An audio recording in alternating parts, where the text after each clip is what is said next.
Sobat Teknokra, kali ini bersama Dian di episode Suara Perempuan dengan narasumber bersama Mbak Eka.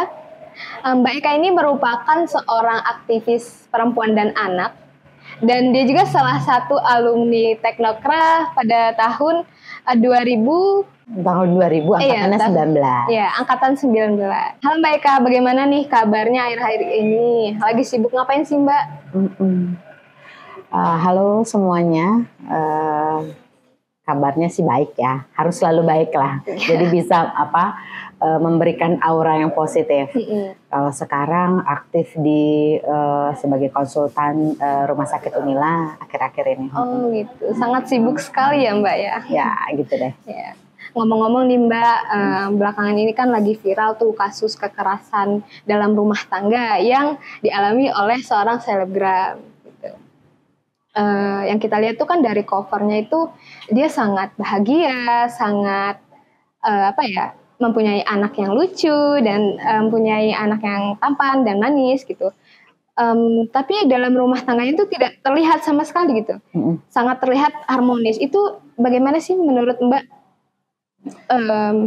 Dari banyaknya kasus viral dalam rumah tangga gitu, yang menyita perhatian itu kan dari seorang selebgram itu gitu. Kebanyakan dari korban itu kan memilih untuk bungkam gitu kan, untuk menyelamatkan keutuhan rumah tangganya. Itu menurut Mbak bagaimana sih? Ya, memang kalau akhir-akhir ini viral beberapa kasus KDRT ya. Sebenarnya kasus kekerasan dalam rumah tangga itu sendiri gitu, itu sudah terjadi sepanjang, jangankan kasus kekerasan dalam rumah tangga, kasus kekerasan terhadap perempuan dan anak itu sudah ada sepanjang ada manusia di bumi ini gitu. Nah, dan itu kekerasan itu terjadi di banyak ranah. Nah, kebetulan ini yang katanya viral itu terjadi di konteks rumah tangga gitu, rumah tangga yang terjadi oleh selebgram. Kalau mungkin bukan selebgram, mungkin itu nggak akan jadi booming, bisa jadi ya kan. Tapi dalam konteks kekerasan itu sendiri itu terjadi nggak cuma dalam rumah tangga si selebgram gitu. Di rumah tangga di banyak keluarga di dunia ini pasti mengalami itu gitu. Syukur kalau memang dia tidak mengalami ya. Tapi konteks bahwa kekerasan itu sendiri kita harus tahu dulu nih bentuk-bentuk kekerasan itu apa. Ya, bisa jadi jangan-jangan itu seseorang itu tidak melaporkan kasusnya, itu karena dia tidak tahu bahwa itu ada kekerasan. Sehingga maka kekerasan itu kan fenomena gunung es. Jadi kelihatan tuh hanya di pucuknya aja. Mereka yang berani melaporkan kasusnya. Mereka yang berani speak up, melaporkan kasusnya itu maka tercatat, maka terlihat. Tapi sebenarnya kekerasan yang tidak terjadi, makanya seperti fenomena gunung es ya, kelihatan puncaknya saja. Sebenarnya di bawahnya itu kekerasan yang tidak terungkap itu mungkin lebih banyak lagi. Nah, yang harus kita tahu bahwa bentuk-bentuk kekerasan itu apa aja gitu, yang ada karena ini konteks rumah tangga ya. Kalau berdasarkan undang-undang penghapusan kekerasan rumah tangga, Undang-Undang Nomor 23 Tahun 2004, itu ada bentuknya, ada kekerasan fisik, kekerasan psikis, kekerasan seksual, dan penelantaran ekonomi. Nah, kekerasan fisik ini yang kayak apa? Mulai dari ditampar, ditendang, dipukul, intinya sampai dia luka fisiknya. Bahkan ada yang berujung kematian. Ya. Kemudian kekerasan psikologis itu yang kayak apa? Mulai dari caci maki. Jadi lukanya di batin. Ya, kemudian kekerasan seksual. Jadi pelecehan, kemudian perkosaan, ya, dan penelantaran ekonomi. Dia tuh mulai dari akses terhadap keuangan dibatasin, atau dia tidak difasilitasi secara ekonomi, ditelantarkan, itu masuk dalam konteks itu. Korbannya bisa siapa aja. Nah, sekarang konteks rumah tangga itu sendiri, kita harus lihat itu ada suami, istri, anak.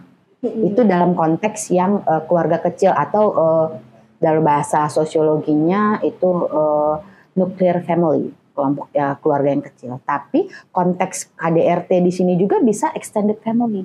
Jadi dalam rumah tangga itu kadang nggak cuma hidup suami istri anak, tapi ada juga mungkin orang tua, ponakan, sepupu itu masuk dalam konteks yang rumah tangga itu. Bahkan pekerja yang bekerja dalam waktu lama di rumah tersebut, di rumah tangga tersebut, dia bisa dikelompokkan dalam korban yang ada dalam apabila terjadi KDRT itu. Nah, jadi kekerasan dalam rumah tangga itu bisa terjadi pada siapa saja, gitu. Terutama itu dialami oleh perempuan dan anak umumnya ya, itu yang terjadi. Kenapa sih sampai terjadi kekerasan kok kepada perempuan dan anak? Ya, kenapa sih kok bisa terjadi kekerasan itu? Ya karena ada hubungan yang tidak setara, ada kekuasaan yang tidak setara, ada yang merasa superior dan inferior. Sehingga karena ketika dia merasa berkuasa, kemudian dia melakukan bentuk-bentuk kekerasan tersebut. Balik lagi, kenapa sih kok hanya selebgram atau hanya orang-orang tertentu aja? Karena mungkin dia sudah sadar bahwa itu harus dilaporkan. Karena dia harus lingkaran setan kekerasan, khususnya dalam rumah tangga. Biar kita belajar bareng nih ya, lingkaran setan kekerasan dalam rumah tangga. Itu awalnya bulan madu. Bulan madu ya biasalah, kalau bulan madu kan pasti happy aja ya bawaannya ya. Kemudian abis kekerasan itu ada konflik kecil. Seperti kayak jarum jam loh. Ya kan? Jam 12 itu bulan madu. Jam 3 itu konflik kecil. Setelah konflik kecil, jam 6 itu konflik memuncak. Ya, angka 6. Jadi angka 9 itu maaf-maafan. Abis maaf-maafan balik lagi bulan madu. Gitu terus. Nah, sekarang kalau sebagai korban tidak memutuskan rantai setan kekerasan itu, dia akan selalu menjadi korban. Dia tidak speak up. Dia bisa jadi korban. Terus-terusan jadi korban, bahkan hilang nyawanya. Gitu. Nah, dampaknya ya beragam. Dampak dari kekerasan itu mulai dari fisik, dia bisa luka-luka, bahkan bisa hilang nyawa ya. Kemudian kalau psikologis dia bisa depresi loh, perempuan. Bahkan bisa gila kalau dia nggak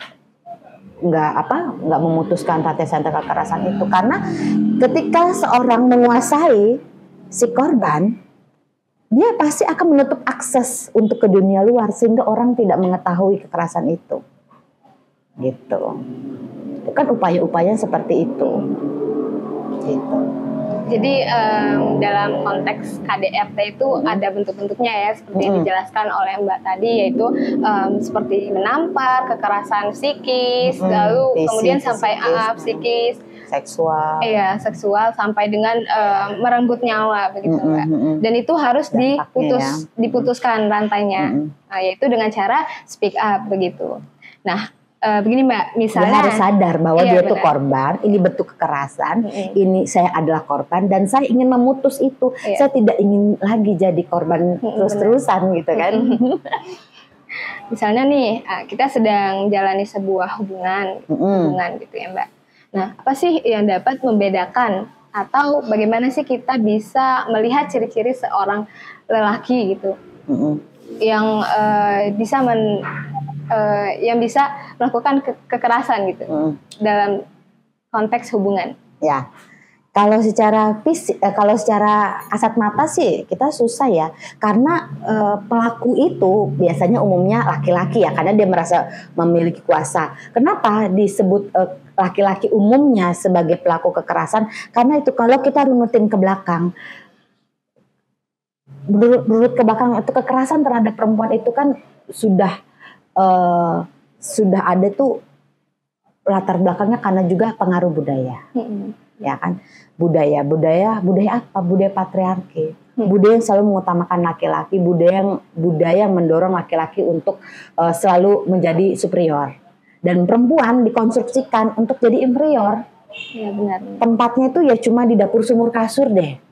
Sementara laki-laki kan sebenarnya dapur sumur kasur juga, ya kan? Tapi selalu dikonstruksikan laki-laki itu sebagai superior sehingga dia bisa menguasai orang-orang yang inferior tersebut.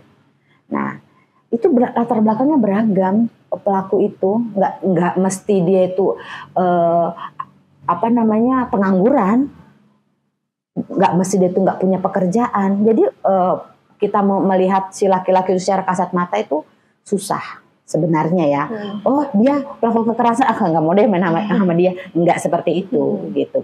Bahwa artinya ini dalam arti gini, kita harus selalu waspada bahwa kekerasan itu nggak bisa ngelihat bahwa dari usia itu nggak bisa.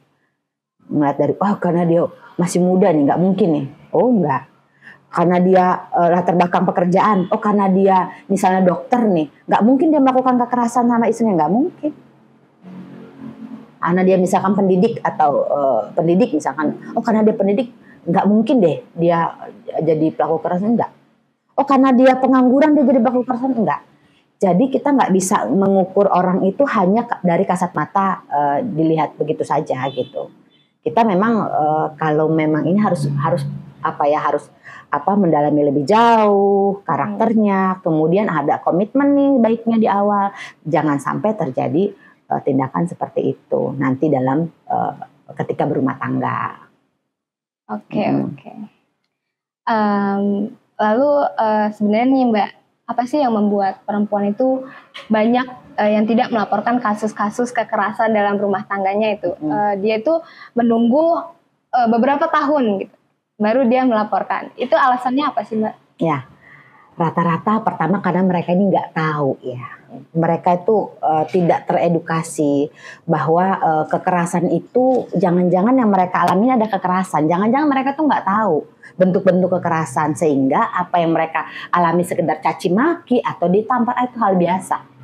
Padahal dalam konteks kekerasan menurut undang-undang itu sudah masuk ranah kekerasan, bentuk kekerasan gitu. Karena ada luka fisik, psikologis, ya kan. Kemudian dia merasa itu aib. Oh gitu.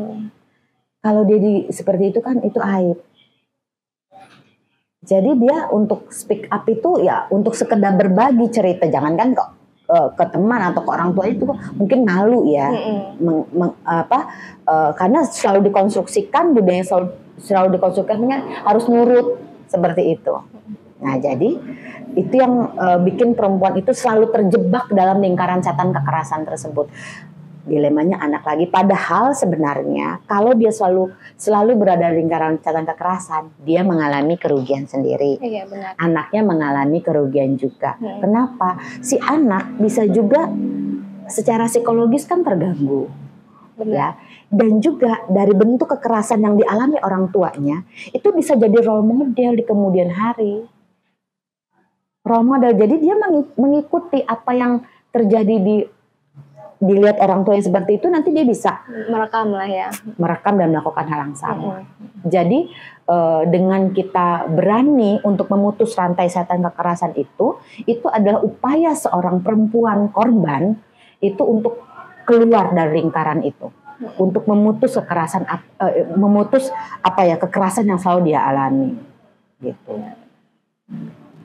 Ya, intinya kita juga harus harus saling mengedukasi ya banyak perempuan. Lalu nih Mbak, apa sih Mbak yang harus dipersiapkan gitu agar KDRT itu tidak terjadi pada diri kita gitu? Kan kita anak muda gitu kan, kita akan menikah suatu saat gitu. Nah kita sudah melihat tuh ciri-cirinya tadi seperti apa gitu. Nah untuk mempersiapkannya itu seperti apa sih Mbak? Ya pertama kita harus mengedukasi ya diri kita tuh, kan udah ada gadget nih, kita harus belajar itu bentuk-bentuk kekerasan. Jadi banyak pihak itu harus bisa juga, nggak cuma diri kita ya, misalnya kayak lembaga-lembaga yang memberikan layanan, termasuk juga kepada misalkan wartawan gitu, itu harus juga memberikan edukasi. Kita juga, diri kita harus juga belajar sesama perempuan itu juga harus saling mengedukasi bahwa kekerasan itu adalah bentuknya ini.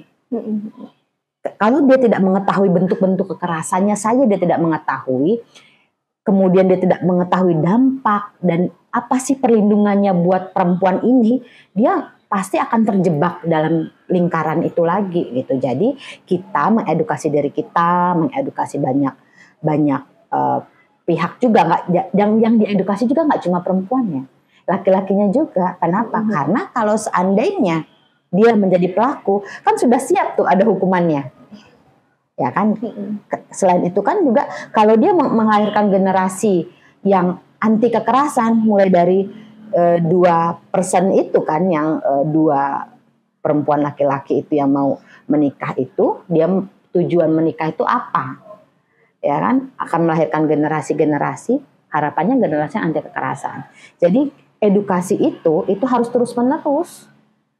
Harus terus-menerus. Jadi karena kampanye itu harus dilakukan terus-menerus. Karena apa? Karena generasi ini kan terus tumbuh. Nggak berhenti di kamu, jadi pembelajaran ini. Kampanye edukasi itu harus terus-menerus dilakukan. Kenapa? Karena ya jadi ilmu itu nggak berhenti di kita. Jadi untuk meminimalisir banyak korban berjatuhan. Jadi yang harus kita persiapkan adalah mengedukasi diri terlebih dahulu, gitu ya Mbak ya. Karena tadi sudah dijawab bagaimana mempersiapkannya. Lalu jika terjadi KDRT, apa yang harus kita lakukan tuh? Itu setelah terjadi ya. Karena kalau yang tadi kan perlu dipersiapkan sebelum terjadi. Kalau ini sudah terjadi, itu apa sih? Apakah kita harus melakukan perlawanan atau ada hal lain yang secepatnya harus kita tangani begitu Mbak? Kalau kita jadi korban, kita harus sadar bahwa itu adalah salah satu bentuk kekerasan. Jadi korban itu nggak mudah untuk keluar dari lingkaran itu sebenarnya. Kalau dia nggak sadar akan bentuk-bentuknya itu, dia akan selalu terjebak.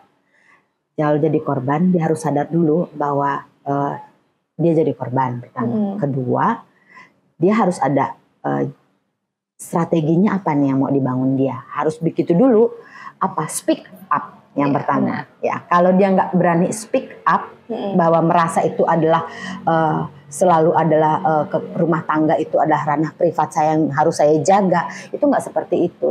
Yang rumah tangga itu kekerasan dalam konteks kekerasan, yang namanya kekerasan dalam rumah tangga itu bukan ranah privat lagi. Karena itu sudah ranah publik. Orang dalam rumah tangga itu melihat lewat gitu ya, melihat bahwa itu ada kekerasan dalam rumah tangga, itu bisa langsung lapor sebenarnya sebagai saksi.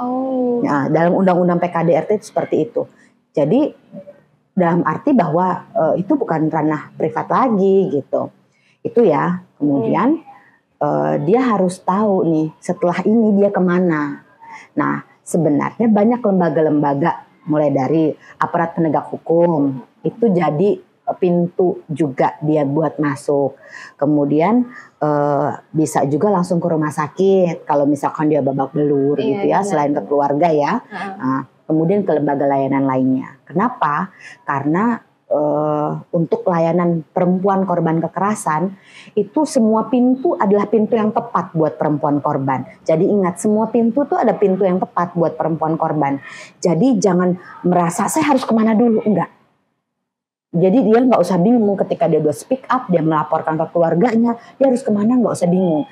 Bisa ke aparat penegak hukum, ke rumah sakit, atau juga ke lembaga penyedia layanan lainnya, dan juga bisa melalui teman-teman jurnalis. Itu sudah ada kerangka hukum kebijakannya sudah ada.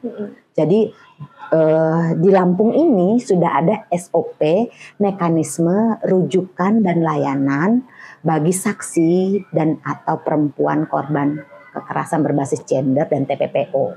Itu sudah ada.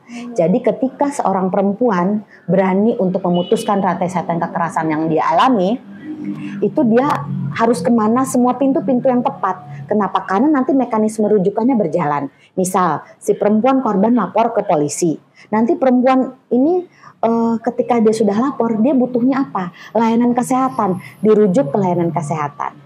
Setelah itu dia mau apa? Mau layanan yang lainnya, bantuan hukum, dirujuk ke layanan bantuan hukum. Gitu. Dia mau apa? Misalkan mau pemulangan, rehabilitasi apa yang dia butuhkan? Rehabilitasi kesehatan, rehabilitasi penegakan hukum, atau pemulangan, reintegrasi gitu. Misalkan kekerasan itu jadi PRT misalnya, dia pengen pulang tuh bisa terjadi. Bisa ada layanan layanan seperti itu. Jadi nggak usah khawatir kalau seandainya kita jadi korban kekerasan, itu speak up dan juga segera lari kemanapun. Kemanapun artinya dalam arti ke keluargamu, ke lembaga-lembaga aparat bantuan hukum, rumah sakit, layanan pemberi layanan kepada perempuan korban kekerasan. Itu semua pintu-pintu yang tepat buat perempuan. Jadi nggak usah khawatir. Karena sudah ada wadahnya untuk perempuan melapor gitu ya, Mbak. Kan masih ada nih yang takut untuk melapor gitu kan. Bagaimana sih, apakah boleh nih seorang perempuan melapor namun inisialnya itu disamarkan gitu agar tidak menjadi aib bagi tetangga maupun orang lain? Oh ya, prinsip dalam pemberian layanan kepada perempuan dan anak korban itu adalah prinsip kerahasiaan. Itu yang utama. Jadi membangun bonding antara korban dan pemberi layanan itu sangat penting. Terutama apa? Menjaga kerahasiaan korban. Itu prinsip pertama dan utama. Jadi ketika, maaf ya, kamu pemberi layanan, saya korbannya. Saya datang ke kamu, itu saya sudah yakin dan kamu sudah juga membangun dalam kita berinteraksi, kamu diawali dengan memberitahukan bahwa ini adalah sifatnya rahasia. Bahkan nggak cuma namamu, kalau kamu butuh layanan rumah aman, karena kan kalau rumah tangga ini merasa nggak aman ya di rumahnya ya. Rumah aman tuh hanya yang tahu mereka memberikan layanan rumah aman. Jadi benar-benar sangat aman. Gitu. Mungkin Mbak bisa nih kasih pesan untuk Sobat Teknokrah yang sudah pernah mengalami kekerasan ataupun yang masih terjebak di dalam hubungan kekerasan itu. Oh ya, teman-teman Teknokrah, bahwa kekerasan itu sebenarnya, karena kita tadi ngomong konteks kekerasan rumah tangga ya, sebenarnya juga nggak cuma itu. Kekerasan itu bisa terjadi dalam banyak ranah publik maupun ranah privat. Yang katanya rumah itu tempat yang nyaman untuk orang kembali pulang, itu juga bisa jadi ruang untuk terjadinya kekerasan. Tapi nggak cuma di situ, kekerasan itu terjadi di banyak tempat. Nah, kita apabila kita masih terjebak dalam lingkaran setan kekerasan itu, kita harus berani memutus lingkaran setan kekerasan itu. Dengan cara apa? Kita berhenti, misalkan kita sedang berhubungan, ada hubungan yang toksik, kita putuskan hubungan itu, kita keluar dari hubungan itu. Kemudian apabila itu sudah memberikan luka pada diri kita, baik luka fisik, batin, apalagi seksual, ya kan? Itu kita harus berani speak up, melaporkan kasusnya dan mendapatkan perlindungan. Perlindungan itu nanti nggak cuma yang teman-teman dapatkan tuh nggak cuma sekedar perlindungan hukum, tapi non hukum juga. Jadi perlindungan hukum itu bisa didapatkan, tergantung pilihan korban ya sebenarnya. Rehabilitasi kesehatan juga bisa didapatkan dan rehabilitasi pemulihan psikologis juga iya. Bahkan apabila teman terjebak dalam satu daerah mau ke daerah lainnya untuk pemulangan itu ada. Dan juga reintegrasi sosialnya juga ada. Karena itu, kenapa? Karena layanan itu tuh memang pemerintah berikan. Jadi pemerintah tuh sebenarnya juga hadir dalam memberikan perlindungan dan layanan buat perempuan korban. Jadi buat kalian yang memang terjebak dalam lingkaran setan kekerasan itu, hubungan yang toksik lah ya kata anak-anak muda sekarang itu, harus berani speak up, sadar bahwa itu bentuk-bentuk kekerasan yang harus dihentikan. Jangan sampai merebut nyawanya. Nah, apabila memang misalnya belum ada dalam lingkungan itu atau kemudian tidak berada dalam lingkungan itu, tapi mari bersama-sama kita saling mengedukasi. Mengedukasi. Jadi kenapa? Karena yang namanya edukasi itu harus terus dilakukan terus-menerus. Kenapa? Karena generasi ini terus tumbuh, nggak cuma berhenti di diri kita gitu. Jadi kita saling melindungi sesama perempuan dan anak gitu. Dan juga untuk para laki-laki nih yang selalu berpotensi jadi pelaku kekerasan, bahwa hentikan kekerasan itu. Kalaupun misalnya kalian dulunya pernah jadi korban kekerasan dalam keluarganya, itu harus berani memutuskan itu. Jangan sampai melakukan hal yang sama, jangan sampai melakukan kekerasan. Kenapa? Karena hukumannya sudah ada untuk memberikan efek jera bagi setiap pelaku kekerasan.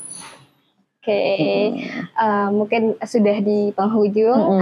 Pembahasannya sangat menarik sekali ya Sobat Teknokra, terkait kekerasan dalam rumah tangga. Intinya kita sebagai perempuan itu harus lebih waspada dan lebih selektif lagi dalam memilih pasangan.